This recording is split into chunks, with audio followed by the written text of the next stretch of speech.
Assalamualaikum warahmatullahi wabarakatuh. Saya Fazil Ramadan. Di sini saya akan menjelaskan uh, mengenai arsitektur dan organisasi komputer, dari definisinya, perbedaannya, komponen apa saja yang digunakan, bahkan perkembangan komputer. Simak videonya sampai habis ya. Pertama, kita bahas pengertian dasar. Arsitektur komputer adalah konsep atau desain logis dari sistem komputer, yaitu bagaimana komputer dirancang untuk bekerja dari sudut pandang pengguna atau programmer. Jadi fokusnya adalah apa yang bisa dilakukan komputer. Sedangkan organisasi komputer adalah implementasi fisik dari arsitektur tersebut. Artinya bagaimana komponen-komponen dalam komputer disusun dan bekerja secara nyata. Fokusnya hanya bagaimana komputer itu bekerja secara internal. Selanjutnya adalah perbedaannya. Di sini perbedaan utama antara keduanya terletak pada sudut pandang.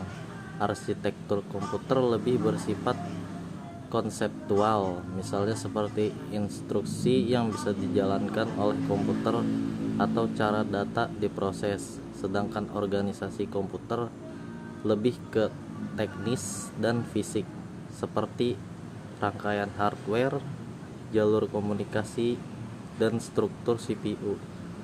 Singkatnya, arsitektur itu apa yang dilakukan, sedangkan organisasi bagaimana cara melakukannya.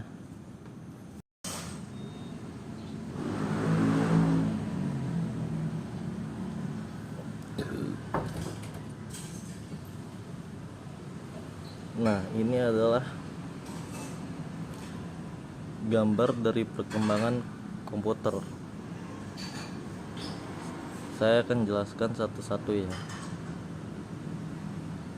Di generasi pertama itu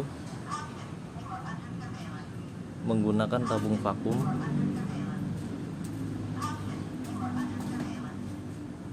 ukurannya sangat besar dan juga boros listrik. Generasi kedua menggunakan transistor, lebih kecil dan efisien.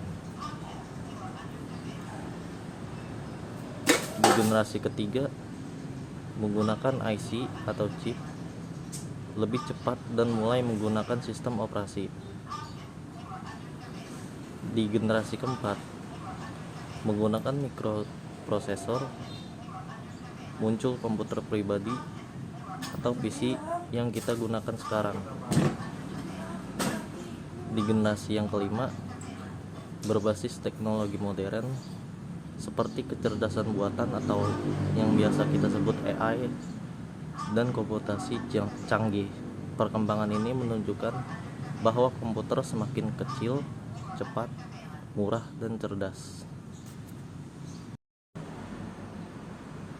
Selanjutnya kita masuk ke komponen utama komputer. Yang pertama itu adalah CPU. Di sini saya hanya memberikan gambarnya ya, dan saya akan menjelaskan bagaimana komponen CPU itu bekerja. Jadi CPU adalah otak dari komputer. Di dalam CPU terdapat 3 bagian utama. Yang pertama itu ALU atau Arithmetic Logic Unit. Itu berfungsi melakukan operasi matematika dan logika. Yang kedua itu CU atau Control Unit. Fungsinya mengatur jalannya semua proses dalam komputer. Dan selanjutnya adalah register. Register itu tempat penyimpanan data sementara dengan kecepatan yang sangat tinggi. CPU juga bertugas memproses semua data yang masuk dari perangkat input. Dia adalah otak komputer yang memproses data.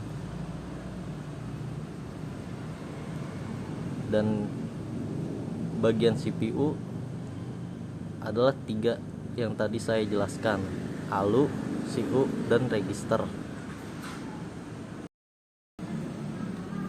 Fungsi komponen komputer yang kedua adalah memori komputer. Memori itu berfungsi menyimpan data dan instruksi.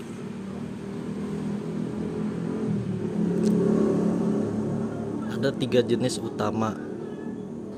Yang pertama itu cache memori, yaitu yang paling cepat dan dia dekat dengan CPU. Yang kedua itu ada RAM. RAM itu untuk menyimpan data sementara saat program berjalan. Yang ketiga itu adalah ROM. ROM itu fungsinya menyimpan data permanen seperti sistem awal komputer. Semakin cepat memori, biasanya kapasitasnya lebih kecil dan harganya lebih mahal. Fungsi komponen komputer yang ketiga ada perangkat input dan output. Perangkat input digunakan untuk memasukkan data ke komputer seperti keyboard, mouse, dan scanner. Sedangkan perangkat output digunakan untuk menampilkan hasilnya seperti monitor, printer, dan speaker. Proses ini sering disebut sebagai input proses dan output. Komponen komputer yang ketiga adalah sistem bus. Apa sih sistem bus itu? Sistem bus adalah jalur komunikasi antar komponen komputer yang terdiri dari data bus untuk membawa data, yang kedua address bus, dia untuk membawa alamat memori, dan yang terakhir control bus, dia berfungsi untuk membawa sinyal kontrol. Bus ini memungkinkan CPU, memori, dan perangkat lain saling berkomunikasi. Perangkat komponen yang terakhir adalah siklus instruksi. Apa sih siklus instruksi itu? Siklus instruksi adalah setiap komputer bekerja berdasarkan siklus yang disebut fetch, decode, dan execute.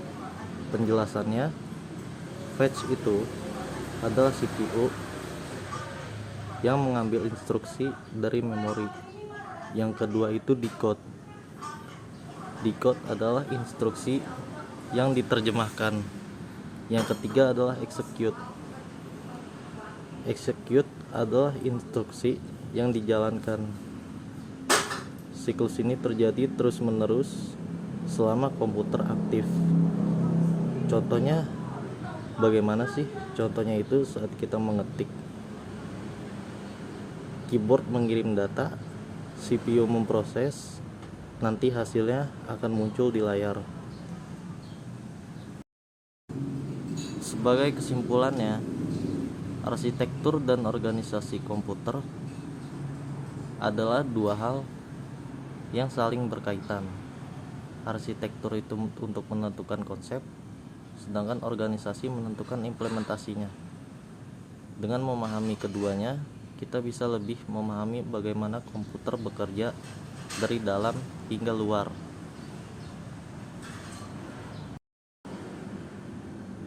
Komponen komputer yang ketiga adalah sistem bus. Apa sih sistem bus itu?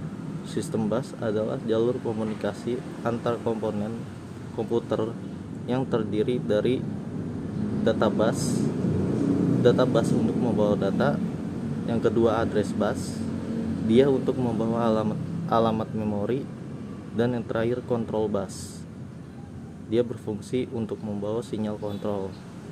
Bus ini memungkinkan CPU, memori, dan perangkat lain saling berkomunikasi. Nah, sekarang kalian sudah mengerti kan? Mungkin itu saja yang bisa saya sampaikan. Kurang lebihnya mohon maaf. Wassalamualaikum warahmatullahi wabarakatuh.